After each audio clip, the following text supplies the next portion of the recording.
in terms of every dynamic and every aspect of what our program looks like, right? So education is a huge component of that. Got to the point now where we see a clear direction, and we think this is going to sustain us in terms of longevity, but also give you guys as students and families the best possible product, right? A really transitional kind of year for us. I think we've established ourselves, we've got a good foundation, but we're extremely ambitious again to now really be dominant in the education space. Without further ado, I'm going to shoot to Ali and let her kind of explain how we're going to do things. Have some time to answer any questions. And for the guys that are on Zoom or outside here, please feel free just to type into Erica, and we can get all of the questions hopefully answered and give you guys as much detail about what we're trying to achieve. Okay, well, hello everybody. My name's Ali. I'll give you a little background on me first, because strange person walking in that you haven't met before. I've been in the education space for about 17 years. I've worked with preschool up through college age, run programs, developed curriculum, and in most recent years, what I've been focused on is building programs and writing curriculum that is very specific to unique learning environments. So homeschool hybrids, micro schools, learning centers. I have had the pleasure of building programs locally and across the nation. And my area of expertise is building programs that are really specific to the community that is being served, and really emphasizes research-backed and functional learning that's fun and engaging. So that is what we are doing here, because you guys have elite soccer training happening already, right? The stuff you guys are doing here is absolutely incredible. So we just want to raise the bar academically as well. And so that's what we're going to talk about right now. I'm going to zoom through here really quick. Oop. Let's see. There we go. Okay. So some of the bigger broader changes that we're going to be making here. First is that we are going to be focusing on having subject matter experts for each of the core subjects. So that means the tutors, the teachers that your kiddo will have are going to be people who have experience in that specific subject matter area. What I have found in all my years working in these programs is that when you have somebody who's really passionate about the content and has experience utilizing the content in real life, they tend to really be able to light kids on fire and get them going and learning those topics in a really great way. So we're going to be really emphasizing having subject matter experts in the classroom with your kiddos, so they're getting that passion and that background. All of the kids will also be overseen by a learning coach, a credentialed learning coach, and they're going to be creating a customized learning plan for each kiddo. So I have some examples that I'm going to show you in a bit. But essentially the way this is going to work is every kiddo will be working one-on-one with this coach, and they will be making sure that your child's making progress towards mastery of all the grade level topics they need to learn and master. Ultimately, with the goal, we want to make sure that everybody is NCAA ready, right?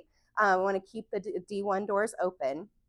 So we're moving in that direction. So we want to make sure that standards are being met, we're hitting mastery. So that's another shift that's happening. Has anyone heard the term mastery-based learning before?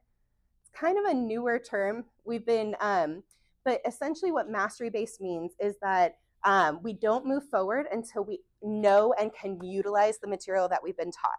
So for example, if you are getting a C in a subject, right? Anybody got C's? You're in math, maybe?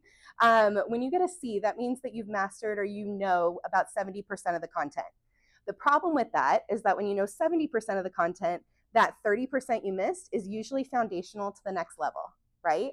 So that first C, you're 30% behind, the second C, you're 60%, and then you get to high school and you're struggling, right? So with mastery-based, what we're really focusing on is making sure that they learn the content and they can actually utilize it, implement it, and apply it before they can move on. But we're going to be doing this in a really cool way with project-based learning. So they're going to be doing real world things. So here, you know what? We can go ahead and pass this out. This is an example of what it would look like with third grade. So for example, let's say one of the things they have to learn is one of the mastery areas is speaking. There's actually quite a few standards that go along with public speaking. So one of the key skills that they would be working on is that they can stand up in front of a group and clearly communicate what they've learned from a book, right? well, then they'll actually have to do that. They'll stand up and they'll do a project for their class and speak about that in order to demonstrate that they've mastered that skill. So in what we'll be doing with that, we're gamifying this by the kids earning badges and points in order to demonstrate that they've met that mastery. So we are really making sure that at all of the time that they're spending learning is productive and it is moving them forward to what they need to be successful in the long run. So those are just some of our changes. We're also putting a heavy emphasis on the real world electives. So we've already had some of those going, which have been great. You guys have had the financial literacy and mindset classes. We'll also be adding more leadership work and mindset work. So the kids are actually going to start every day with a leadership class that they'll do all together. They're going to learn about leadership. They're also going to, using these kinds of key skills that they need to learn, they're going to be setting goals for themselves. And then they'll have accountability groups in their class to help them keep making progress towards their goals. So they're going to be having academic accountability groups as well as training accountability groups, really gamifying that and helping them to build the skills of executive functioning, setting goals, and achieving them. So they're going to start their day that way every day. And then other real world electives we'll be adding are things like AI, robotics, coding. We even have ceramics coming in. So they're getting some hands-on ceramics as well. All of this stuff is so great for their brain and it helps to utilize both sides. It really helps them to grow in every aspect. So a couple of the things that are going to really be different is there's going to be live teaching exclusively. So all of the content will be taught by your subject matter expert. We're going to be doing lots of hands-on projects and labs. So they really are getting that personalized small group direct instruction moving forward, which is great because then those subject matter experts can adjust things so that we can emphasize the things that the kids are interested in. We're going to be with their book, the book list that they're going to have. We're going to be focusing on biographies of great coaches and players. We're going to be really bringing in the stuff that matters most to these kids and that will really help them grow and develop not only academically, but as whole people and leaders on the field and off it moving forward. All of the curriculum that we will be utilizing, and I have a list here that we can pass out later or you guys can get if you'd like.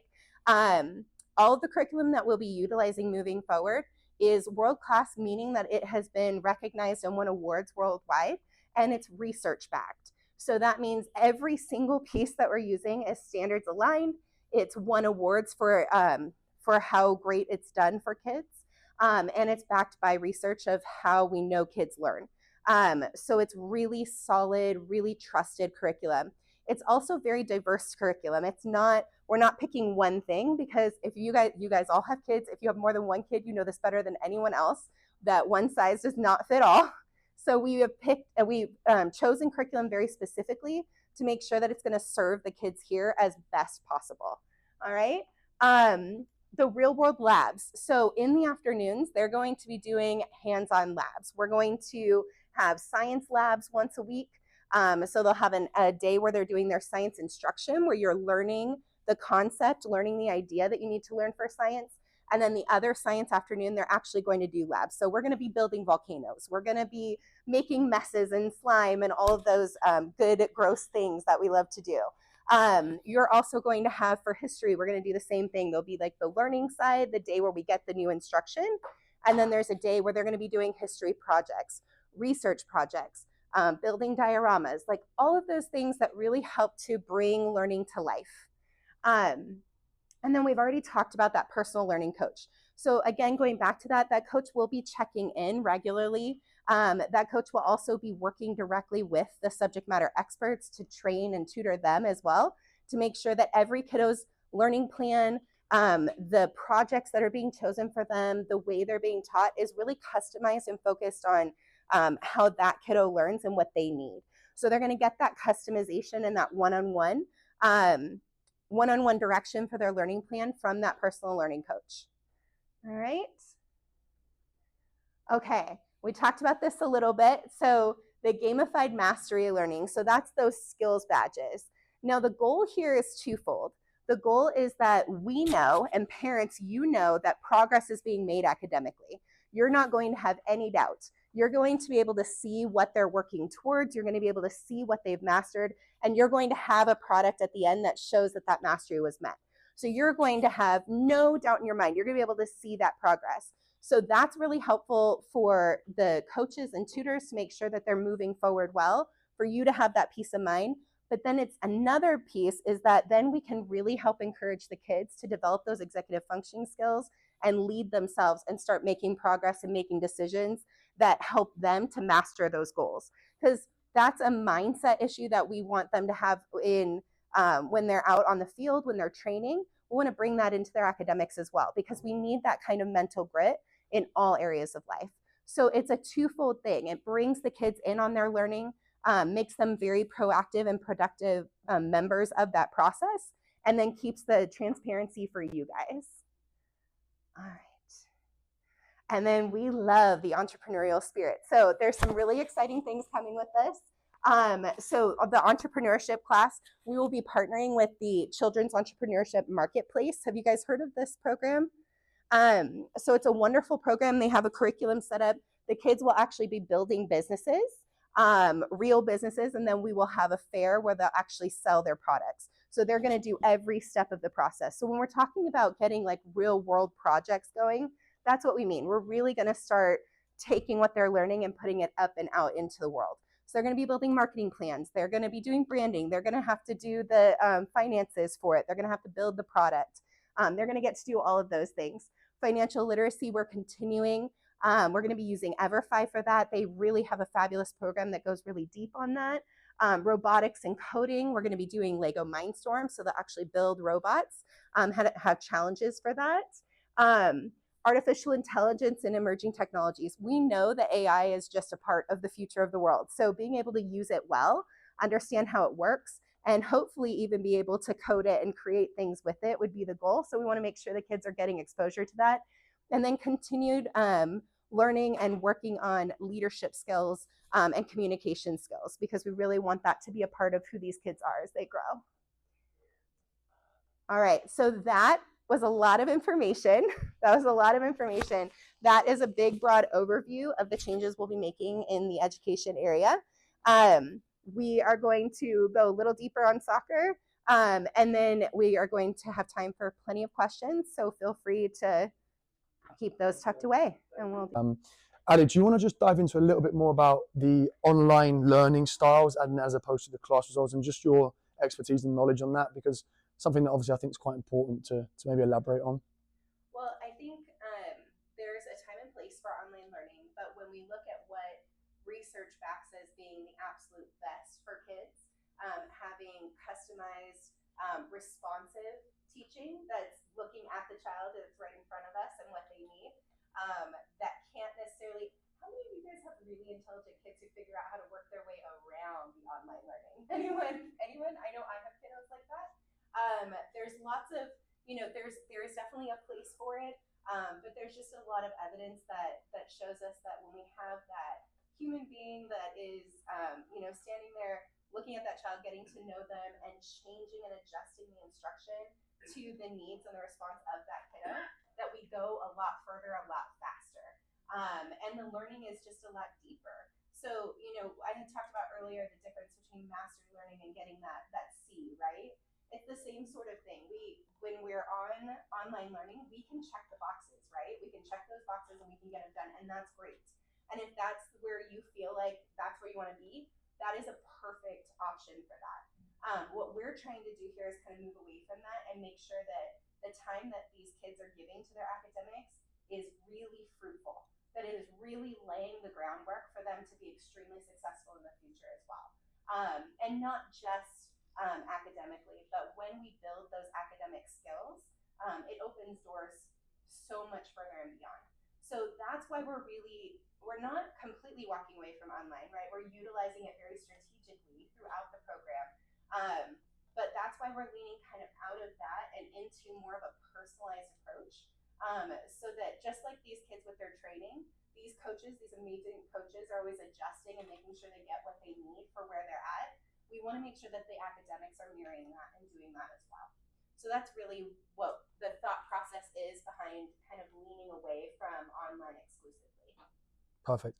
And then Ali, do you maybe want to just dive into the structure of how that will then sit as the parent in terms of like the actual homeschool hybrid, and how maybe explain that a little bit just as an area of just how that that student will be then domiciled as a a homeschool student who's doing that curriculum. So everybody enrolled here will also be enrolled either. So in order to meet your compulsory schooling law requirement, you will either be registered as a PSA homeschooler, right? Or you will be. Have you guys done this before? Is this new information? Some of the families might be new, yes. Oh, okay, maybe we could just explain that. Yeah. Okay, let me go back then. So in the state of California, we are required to meet the compulsory schooling law by being enrolled in a school.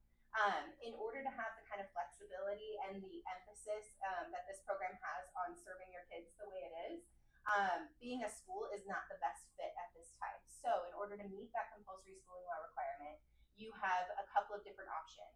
One is to register with the state as your own private school.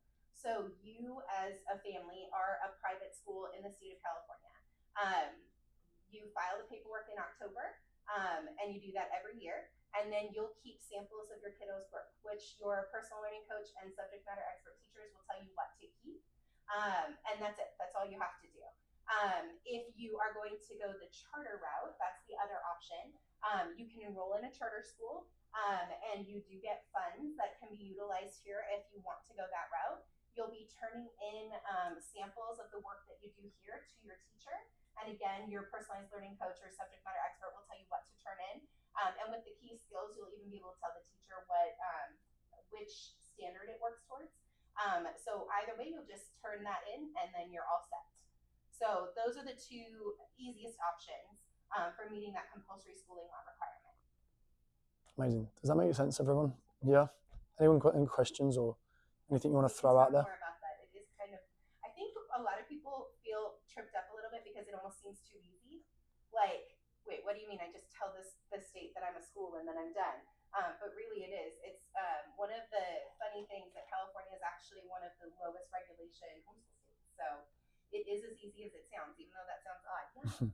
So what charter school that if you go that route, and if I registered my own school, what if I moved out of the state of California, right? What if I moved to another state? Is that going to hold if I went to a school system there? So no, every state has their own schooling laws. So if you are a resident in California, then you have to be registered for school in California. So your PSA for California wouldn't go to another state. You'd have to register with whatever their programs are in that state. No, that's fine. But then if I moved and let's say they went to a traditional school, would that still be good enough? Yeah, my own school, absolutely. So so a couple of things with that. The only time that like transferring really has any kind of issues is for high school.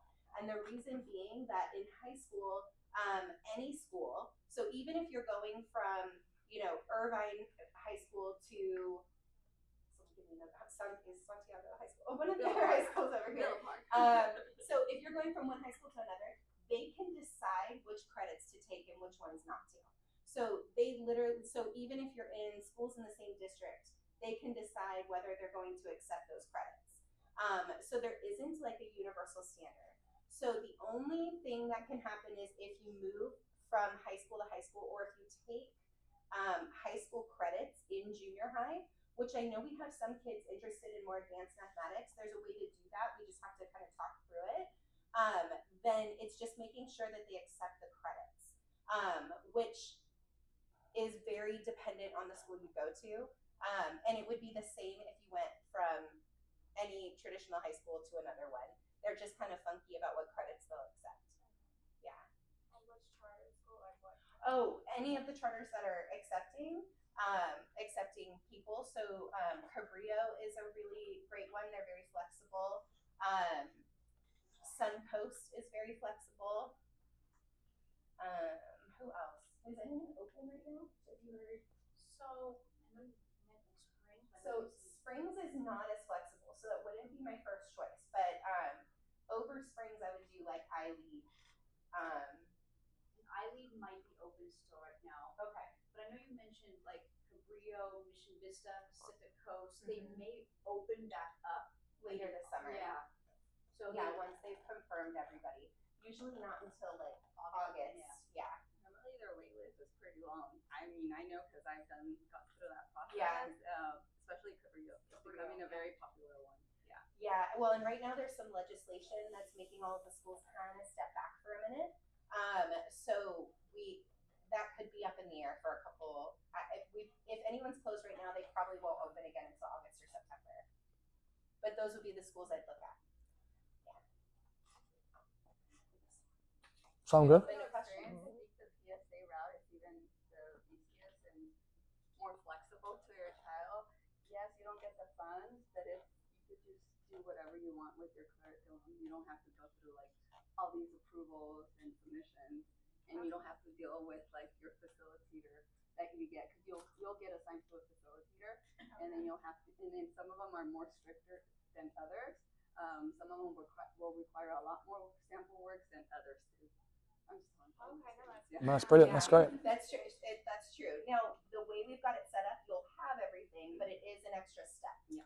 Yeah, it's definitely an It's a extra lot of step work. you have to go through. I'm like, I didn't like it. Well, you have to meet with them. So, okay, so we'll talk about that really quick. You do have to meet with that teacher every 30 days. I think it's technically every 28 days. You'll meet with them for, half hour to an hour, and they want to see the work that the kiddo's been doing. So you would just kind of take that stuff from here, let your coaches know here, and they can pack it up for you, and you can take it with you. But then they'll go through it. They'll ask your kiddo lots of questions about what they've been learning, things like that. So that's once every 28 to 30 days. Yeah. Yes. You just mentioned I used to work for Cabrillo, so the enrollment form is open. But that does not mean that you get a spot. It's like you're going on a wait list. But if you are interested, do sign up, because I used to work for them, and people leave the state, people pull out, people decide, I've decided to put my child in private school, public school, so spots do open up. I got a lot of messages like, spot opened up. So the interest form is open for Cabrillo. And I had another question and if you do get a teacher who is a bit much, or you're just not meshing, you can always request another one. So I'll just put that out there. I don't work for them right now, but I was like, you can fill your roster right now. You can have the best families, the easiest one. I have a little one, so I'm not going right at the moment, but I do want to say I think they're a fantastic school. So I do like all 3 kids in it at the moment. So they are wonderful. So if you don't like your teacher, you can always change, because some of them are too right, some of them are a bit When I think Challenging. some of the charters have more of a personality for that. Cabrillo would definitely be my top pick as well. And then Suncoast would be a close second. Yeah. Are you a vendor for Sage Sage Oak? Oak. Sage Oak. Erica, are we Sage Oak? Not right now. Okay. But if somebody wants to recommend it, we can become one. So just if there's a charter out there, we're approved for 11 right now, but if there's a charter out there that we're not approved for, it just takes a parent to say, I want Prospect Soccer Academy to be a vendor for us. And then I just go through the vendor work and super easy.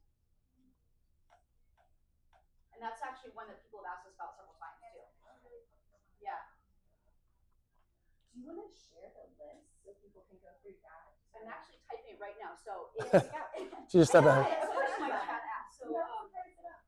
Cabrillo, Pacific Coast, Mission Vista, Blue Ridge, JCS, and I can send this to you guys too, but so Springs we mentioned, Talion, Granite Mountain, iLead, Suncoast, I think that's 11, and Excel. There you go. But I can send a list of them. Anything else, guys? Anything else? Anything that you guys have got questions or queries over? Anything that we can help with? Yes, Jen.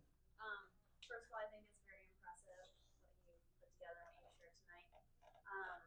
With the math and English sections, is that one instructor who's delivering to the many different age groups, or is there a So they'll different be instructor? rotating through. So because we want to keep the subject matter expert, whoever that person is, they'll be doing an age group at a time. So they'll be switching through during that time. So your kiddo might not have math first, they might have English first. And how does it work with the mixed age groups with Amy? So the mixed age groups will be smaller moving forward. And part of what I'm doing here is training the subject matter experts to really help them utilize that time really well. I have seen the one-room schoolhouse model be extremely effective when it's done well and done correctly. And it does take some training and some working out, but it absolutely functions well. Especially when we've got like a tighter, when it's, third, fourth, fifth, sixth. There's a lot of content that overlaps where we can gauge it up and down. And then also because we've got personalized learning coach, we can move kids. We have a lot of flexibility here. We can move them to where they need to be for the content. So we'll be making those discernments with the kids as they're learning and growing. So yes. Is the subject matter expert a teacher? Are they a registered teacher? Not necessarily, because we want to make sure they have that experience. So it's not necessarily a primary objective when we're hiring. We're in the process of finding people right now. How will we know the measurable results? So will we get a lot of information? Regularly? Yeah, so the gamified that learning system where you're seeing the key skills they're achieving. Every kiddo will be on their own path and personalized learning plan, and you'll be able to see which skills, which standards they're working towards, and then once they've mastered them, the projects and things that they've had to master those. So you're going to be able to see every step, every subject, where they're at, what progress they're making, and how they're going on for the state standards. Yeah. Did that answer your question? Yeah. Yeah. Is it on an app, or how are we going to be able to So see? it may be communicated via email in the beginning as we're getting like those kinks worked out. It's not an app yet. Yeah. It's gonna be more paper, Okay. email this year. Right. Yeah. Okay. Yeah. But so basically you'll have the curriculum, you'll be doing a lot of the instruction at home. So you'll be running through the same content so the kids are prepared when they come to campus for the campus days. So I believe we're doing specific days so that it lines up. So they'll do the instruction piece at home and then be here for the bigger project and lab-based days. So like Tuesday, Wednesday, the days Thursday. where we're doing science instruction, they're going to be doing that instruction at home. They'll do that content at home, and then they'll come the day where we're going to be doing the lab. So it'll be really important that you're getting those things done so you're coming in prepared and the kiddos are ready for the work. But that'll be largely how it works. And the learning coaches and will help you plan that out. Perfect. And if they're, so what days would it be if they are doing part-time? Like where we specify? Tuesday, Wednesday, Thursday block. Yes. Yep. Yep. Another question. Will the kids have homework? No. The goal is for them not to. Your kids have very full schedules, and they are here for a good amount of time. So the goal is not to have that happen. In the older grades, we may have times where we encourage them to do some extra reading or things like that, but the goal is not to have homework outside of when they're here. Yes. Okay. I know some people can't or would love it, but will there be some kind of iReady or testing during the year just Yes. to make sure there's There will be, and we're still working on what that will be, but yes, there will be testing that families can utilize. If you're in a charter, there's ones that they will have. So we'll work that out. But yes, we will have that throughout the year. And that will also be part of the skills lab. So you know how they'll give assigned work for that? That'll also be part of the skills lab. So we will be implementing that, but we haven't gotten that worked out just yet. In your expertise, does giving homework show not to prove that they're going to do that much better? It does not. No, there's actually a lot There's of a lot research. of countries that don't give homework, A right? lot of countries, but there's actually a lot of research that shows that it's really not beneficial, and well, even more than that, that it's more beneficial for kids to be doing other things. That their sleep is prioritized, that they're playing, that they're having family time, that they're moving their bodies, that all of those things are far better and far more productive academically in the long run than being here for 7 I hours wish you and going home designed for my 3 more. schooling.